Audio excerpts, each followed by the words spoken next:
Providence by Josh Schwartz, November 19th, 1997. Contact Zide Management, number 310-887-2999. Total pages 106, read by Eric Carmelo. Page 1, Fade In. Exterior Providence High School Athletic Fields, 1987, morning. We open on sprawling, lush green athletic fields. The day is beautifully clear, and the fields, fenced in by ancient stone walls, are shadowed by gorgeous trees in full spring bloom. On one field are bleachers full of parents cheering ecstatically. Their children stand before them, divided into two teams, marching towards each other from opposing ends of the field. One team is dressed in gold-face paint and t-shirts, holding gold balloons. The other team is in purple. The lines are made up of high school upperclassmen, 17 or 18, holding the hands of wide-eyed elementary school kids. There is an undeniable current of excitement. Everyone is screaming, yelling, laughing. In the middle of the field is an enormous arch of gold and purple balloons, and it is towards this that everyone heads. Everything has a golden hue to it, like a finely aged photograph or a bronzed dream. We come in closer on one kid, Gabriel Gordon, 8 years old. He is on the gold team and appears utterly overwhelmed by the scene before him. From his point of view, it is as if everyone is going to war. He looks up in awe at the older girl holding his hand, walking in line with him. This is Ashley Adams, 18, laughing with her friends. They are all extremely attractive, not gratuitously so, just healthy and wholesome looking. Over these images we hear Gabriel's voiceover, but it is his voice as an 18-year-old. Gabe, voiceover. I remember field day when I was a little kid. It's the one day when my whole school, which goes from nursery to 12th grade, would divide into two teams and battle it out in a day-long competition. It was like war, the gold lions against the purple bulls, and it was fierce.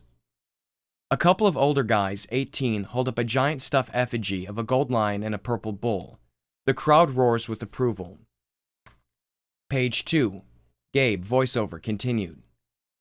Now I understand that this probably means nothing to you, but it's one of my most precious memories, and I'm getting to the point here.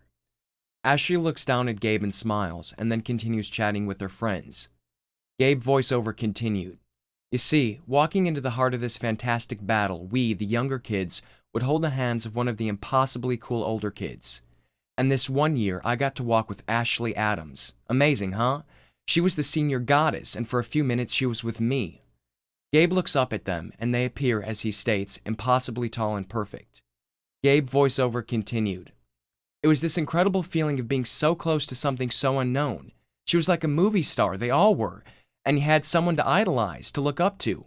And you dreamed one day of being in their shoes. The lines converge under the balloon arches. The two guys with the stuffed mascots pull out giant bullhorns and begin leading their respective teams in chants. Everything begins to yield to a dreamy slow motion as everyone lets their balloons go, and suddenly the azure sky is filled with golden and purple baubles, reflecting and refracting the light. Gabe, voiceover, continued. And you felt so safe, so alive, that there was an order to everything, that everything made sense. We follow Gabe's single balloon, which is strayed from the group, as it floats even higher. Gabe bites his lip, watching it intently. Gabe, voiceover, continued. And then one day, you wake up and... Suddenly, Gabe's balloon pops explosively, and... Cut to... Page 3. Interior Gabe's bedroom, night. Gabe sits upright in bed, startled out of a bad dream. He looks at the clock. 3 a.m. Gabe, voiceover. Lately I don't sleep well. Interior Gabe's bedroom, later. Gabe sits at his desk, flipping through a yearbook. He stops, looking at a senior photo of Ashley Adams, as beautiful as in the dream. Gabe, voiceover. I have no idea where she is now. The day after graduation, she and all her buddies were swallowed up in a void and disappeared. Graduation. God. Exterior Providence High, day. A fantasy. Gabe, voiceover. I wonder if she felt as much anxiety over graduating as I do.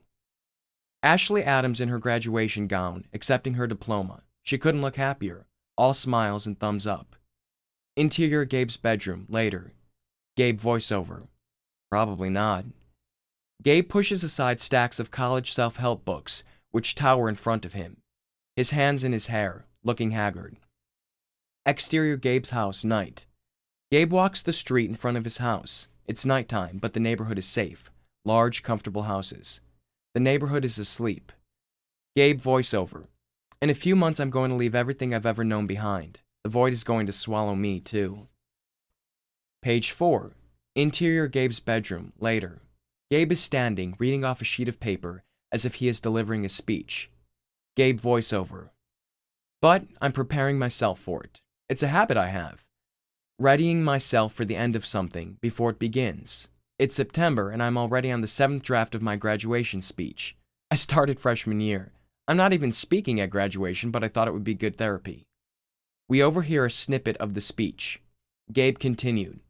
I can't believe this is my last day as a Providence high school student. Where's the time gone? Interior Gabe's bathroom, night. Gabe stands at the sink in front of the mirror, massaging his jaw. Gabe voiceover. But life goes on, whether I sleep or not. Gabe just looks at his own reflection, staring, focused. Gabe voiceover, continued. So I guess the question, or the point is, will I be ready when the void comes for me? Smash cut to title sequence. A great bouncy song plays over the credits, which are over a montage of Providence, Rhode Island, of downtown Providence with its mix of old New England and modern high-rises, the Brown University and RISD's arty crowds, and the trees-lined posh suburbia of the east side, etc. Interior Gabe's bedroom, morning. The jaunty music we've been listening to is coming out of Gabe's alarm clock. Gabe is lying in bed. He hasn't slept. Page 5. Interior, the Gordons' kitchen, 20 minutes later. Gabe ambles down the stairs in short sleeves and jeans, appearing slightly more alive. In the kitchen, his mother, Carol, makes lunch for 2 brown paper bags. Carol. Hello, sweetie. How's your jaw this morning? Gabe. It's pretty sore. I've a lot on my mind. Suddenly from upstairs, we hear the shrieking voice of Gabriel's sister, Sarah, 7. Sarah, off screen. None of my clothes fit and I'm not going to school. Carol tenses, and it's visible as she slices into a sandwich. Gabe. Well, sounds like the great dictator is up. Sarah, off screen. None of my socks fit. I'm not going. Carol puts on a sweet smile and looks at Gabe, handing him his bag lunch. Carol. I peeled your orange for you, honey. Gabe. Mom, I wish you wouldn't do that. I can peel my own orange. Carol. Stop, it's nothing. I enjoy it. Gabe. Yeah, but I'm 18 years old. I need to peel my own oranges. What am I going to do when I get to college? Carol. I thought we discussed this. I'm going with you. The door opens and Gabe's dad, Marty, mid-40s, walks in t-shirts and shorts. Page 6. He has obviously just come back from running and has some weird futuristic Walkman strapped to his head and a giant wristwatch. Marty. What a run! What a run! 3.5 miles in 20 minutes and 18 seconds. He presses a few buttons on his wristwatch. Marty continued. Would you look at that heart rate? I still got it, ha! There's a laptop on the kitchen table and Marty heads right for it. Gabe. Dad, would you tell Mom that peeling oranges for me could get me beaten up? Marty. In a second, I gotta log these statistics. Today was a big day. Sarah, off screen. You call these close? I'm never going to school. Marty passes briskly by his wife with a quick kiss. Marty. Well, the great dictator's up, Gabe, so go deal with your sister. Carol. I'll deal with her. Marty sits down at the laptop. Marty. No, not you. You won't discipline her enough. You need to keep her heavily medicated. Gabe, get the barbiturates. Carol. Marty, don't talk about your daughter like that. Marty. I was just kidding, Jesus. Gabe, tell her I was kidding. Page 7. Gabe. I love mornings. Love 'em. Marty furiously begins typing on the keyboard. Marty. Let's see. Wind conditions. Slight northeasterly breeze at 23 miles per hour. Capillary refill. Time superb. Blood pressure is... Marty pulls out a blood pressure cuff from a side drawer and wraps it around his arm, pumping it up. Marty continued. 130/80. Not too bad. Not too bad. Marty continues loading the information into the computer. Gabe. Dad, why do you keep doing this? You're not training for anything. Marty. I'm training for the race of life, looking out for number 1. Gabe. Can't you work out like other normal humans? Carol. He's sick. Gabe, tell him he's sick. Suddenly there is a retching sound. Gabe looks down near his mother's feet. Gabe. Oh, the dog threw up again. Why does he always do that? Carol.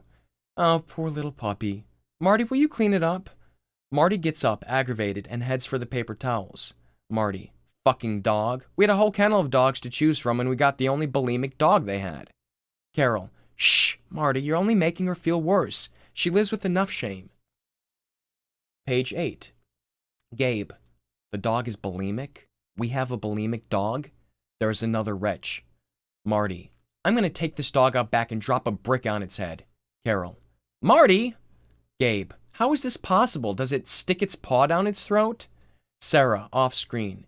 These shoes are the worst. They're so ugly. Suddenly, a pair of shoes comes hurtling down the stairs. Carol, we took the dog to an animal psychiatrist. Gabe, so the dog's been diagnosed? How does a dog develop a negative self-image?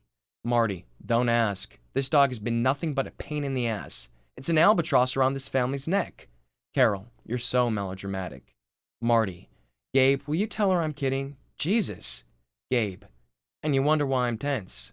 Marty walks over to Gabe, arms outstretched. Marty, how could I make you tense?